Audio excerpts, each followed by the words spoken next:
prend la route à présent avec cette belle initiative, celle d'une éducatrice passionnée de vélo. Laurence Calais a décidé de parcourir 4300 km. Un tour de France pour sensibiliser au syndrome de Prader-Willi, une pathologie très peu connue qui touche 40 nouveau-nés chaque année. Derrière ce syndrome se cache une absence de satiété, mais aussi des troubles du comportement. Samuel Mulin et Olivier Bouillon. Laurence Calais démarre cet après-midi sous les hurrahs du public pour un Tour de France un peu particulier. Cette habitante de Sarrebourg part pour 4350 km à travers le pays afin de faire connaître le syndrome méconnu de Prader-Willi.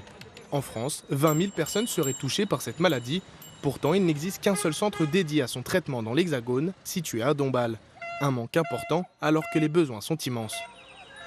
Je cherche à parler du syndrome, à promouvoir l'activité physique pour eux et puis pour tout le monde bien sûr par extension, et aussi à récolter des dons, surtout récolter des dons qui vont servir à acheter du matériel pour les personnes atteintes du syndrome ou financer du coaching spécialisé.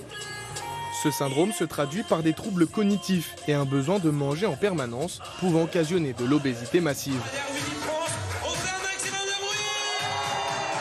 Le sport est donc vital pour ces personnes malades pour tenter d'améliorer un quotidien difficile. C'est un syndrome qui prend beaucoup de place et puis voilà, il faut gérer la nourriture, il faut cacher, il faut adapter les menus. À l'école, c'est pas facile non plus au niveau de la sociabilisation. Il y a aussi des troubles au niveau du contact avec ses pairs.